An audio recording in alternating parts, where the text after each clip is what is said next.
आज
राष्ट्रवादी कांग्रेस पक्ष है जो शरद पवार ग्रुप है, उसमें आज 15 युवकों ने पक्ष प्रवेश किया है। क्या कहना चाहेंगे इन युवकों को लेकर आगे पार्टी को आगे कैसे बढ़ाना चाहेंगे? पहली बात तो मैं हमारे यहाँ के लोगों को मुबारकबाद दूंगा कि युवकों के अंदर जो उल्लास है और जो जोश है उसको देखते हुए उनको भी ऐसा लगता है कि उनके बारे में अगर कोई सोच सकता है तो राष्ट्रवादी कांग्रेस पार्टी शरद पवार साहब की पार्टी सोच सकती है।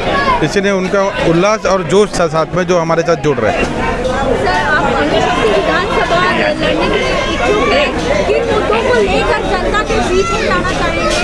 क्या कुछ काम है यहाँ पर जो अधूरे और उसे आपके द्वारा आप पूरा करना चाहेंगे? क्या मैं आपको ये बताना चाहूँगा कि अणुशक्ति नगर आज जिस तरीके से पहले 15-20 साल से जो है वही हालत में इसमें कोई सुधार नहीं आ रही है। सबसे पहले तो यहाँ पे जो हायर सेकेंडरी स्कूल्स की ज़रूरत है, हॉस्पिटल्स की ज़रूरत है, यहाँ के रोड और कनेक्टिविटी की ज़रूरत है, वो सब चीज़ की कमी के होने की वजह से एक सौतेलापन दिख रहा है यहाँ पे। और उस चीज़ को दूर करने के लिए हमारे पास बहुत सारे योजना है जो दिमाग में चल रहा है कि इसको कनेक्टिविटी कैसे दे, रोड से कैसा जोड़ा जाए अणुशक्ति नगर के चीता कैंप को। सबसे पहले वो करेंगे और फिर इसके बाद यहाँ का जो डेवलपमेंट है, जो स्लम है, उस स्लम के अंदर जो बेसिक इंफ्रास्ट्रक्चर की ज़रूरत है वो करेंगे उसके बारे में। सर, आप अणुशक्ति नगर ये जो विधानसभा है यहाँ के ग्रास रूट से आप जुड़े हुए हैं, आप लोगों के बीच में जाते हैं, लोगों से मिलते हैं, लोगों की समस्याएं जानते हैं। क्या लगता है कि मुद्दों पर काम करना चाहिए? मैंने जैसा आपको पहला बताया कि यहाँ की सबसे बड़ी मुद्दा है हॉस्पिटल्स का, जो उनको हेल्थ सर्विस नहीं मिल पा रही है, सबसे पहले वो करना है। उसके बाद यहाँ पे ड्रग्स का बहुत बड़ा इशू है जिसको हमें दूर करना है, उसके पीछे लगना है। और फिर हर चीज़ है जो इंफ्रास्ट्रक्चर के मैंने बताया, एजुकेशन है, उससे लगते हुए फिर यहाँ पे डेवलपमेंट है, इंफ्रास्ट्रक्चर बहुत कम है स्लम के अंदर, यहाँ की गंदगी को कैसा दूर किया जाए, बहुत सारे लोगों के अंदर बहुत सारे इश्यूज़ है और इंशाल्लाह हम लोग कोशिश करेंगे उसको पूरा करने। ये बयान दिया कि नवापल्ली को लेकर यह बयान दिया कि चेला गुरु के सामने लड़ेगा। अब क्या कहना चाहिए आप इस बयान को किस तरह से देखते हैं? नहीं, उनका बोलना सही है, चेला गुरु के सामने खड़ा होता है, कभी कभी वो उसको वो वक्त आता है वैसा। तो अब वो आसिम उस लायक है, सक्षम है, मुझे लगता है कि उनके सामने वो खड़े नहीं होंगे, इतना वो उनके रिस्पेक्ट करेंगे और वो मेरे ख्याल से वो लड़ेंगे नहीं वहाँ से। सर, लेकिन अभी ये आने वाली विधानसभा चुनाव में आपके ही वरिष्ठ नेता आपके सामने लड़ने वाले हैं, क्या कहना चाहिए? उनकी बेटी लड़ने वाली है, क्या कहना चाहेंगे? सबसे पहले तो वो हमारे वरिष्ठ नेता थे, अब नहीं है। जिस तरीके से उन्होंने बीजेपी का दामन थामा है, उस चीज़ को हमारे समाज और सभी समाज के लोगों ने उसको गलत माना है। और जिस तरीके से सुप्रिया ताई ने बोला, जिस लोगों ने उनको दुख दिया है और दुख देने वालों के साथ चले गए, और जो उनके दुख के साथ उनके साथ खड़े थे वो उनको छोड़ चले। क्या लगता है, क्या मजबूरी होगी दुख देने के बावजूद भी वहाँ पे क्यों है, यहाँ पे क्यों नहीं आ रहे? वही चीज़ हम लोग ढूंढ रहे हैं कि क्या मजबूरी है उनकी, जो इतना दुख और इनके आंसू बहाए हमारे बहनों ने, तो वो इतना आंसू बहाने के बाद भी वहाँ जाने की वजह क्या है? काजी जी क्या कहना चाहेंगे, ये जो विधानसभा है अणुशक्ति विधानसभा को लेकर क्या कुछ तैयारियां हैं सोहेल सूबेदार जी? तैयारियां तो बहुत सारी है और बहुत मजबूती से तैयारियां चालू है। इस हद तक तैयारियां हैं, मैं बताना चाहूँगा आपको, खुद ही को कर बुलंद इतना कि हर इलेक्शन से पहले पवार साहब खुद पूछे बता सोहेल लड़ेगा कहाँ से। तो हम लोग की तैयारियां इतनी हैं और इतना कॉन्फिडेंस है कि ये सीट हम लोग 1000%, 2000% बोल सकता हूँ कि हम लोग ये सीट निकाल रहे हैं। और हमारे साथ लोगों की सम्मिलित बहुत है, लोग काफ़ी सारे लोग हमारे साथ जुड़े हुए हैं और महाविकास आघाड़ी की बहुत अच्छी हवा चली है यहाँ पर। जैसे कि आपने देखा होगा कि खासदार इलेक्शन में बहुत बढ़ चढ़ के मुस्लिम और दलित समाज ने वोटिंग किया है और महाविकास आघाड़ी के खासदार अनिल देसाई साहब को जिता कर लाने का काम किया। कम से कम मैं समझता हूँ कि अणुशक्ति नगर तालुका से 56,000 वोट मिले हैं, जिस वोट से अनिल देसाई साहब ने जीतने का काम किया है। तो इसी तरीके से आमदार के इलेक्शन में भी महाविकास आघाड़ी बहुत ताकत के साथ जुड़ेगी।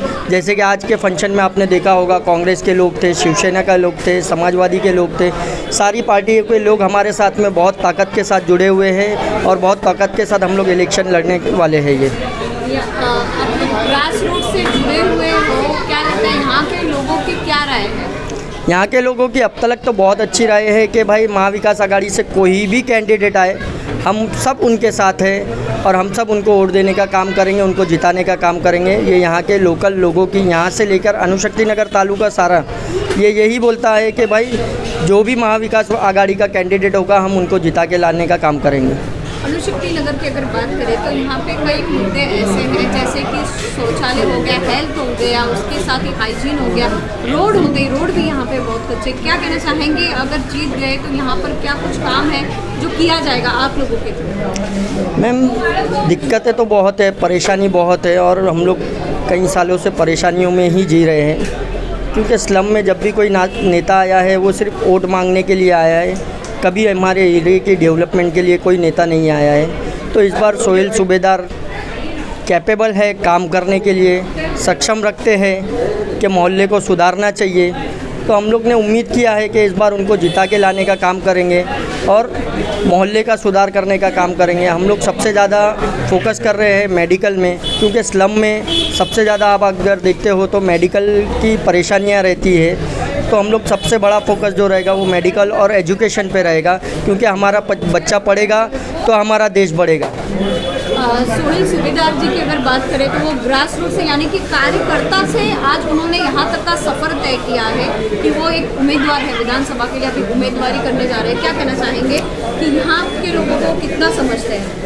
सोहेल सूबेदार साहब जब युवा में थे वो राष्ट्रवादी में, तब से हम जुड़े हुए हैं और उसके बाद में आज तकरीबन 12 साल राष्ट्रवादी के माइनॉरिटी के चेयरमैन रह चुके हैं। उनके साथ बहुत अरसा अच्छा सफ़र हमारा कटा है, बहुत सूझे हुए नेता है वो और लोगों के साथ उनका संपर्क बहुत अच्छा है। लोगों का काम करते हैं, लोगों को समझते हैं, क्योंकि नीचे से आए हैं इसीलिए नीचे के लोगों की तकलीफ़ों को समझते हैं और नीचे के लोगों का काम करने के लिए वो सक्षम है।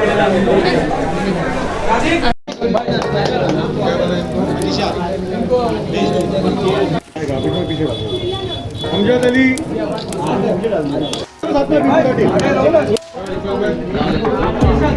ओके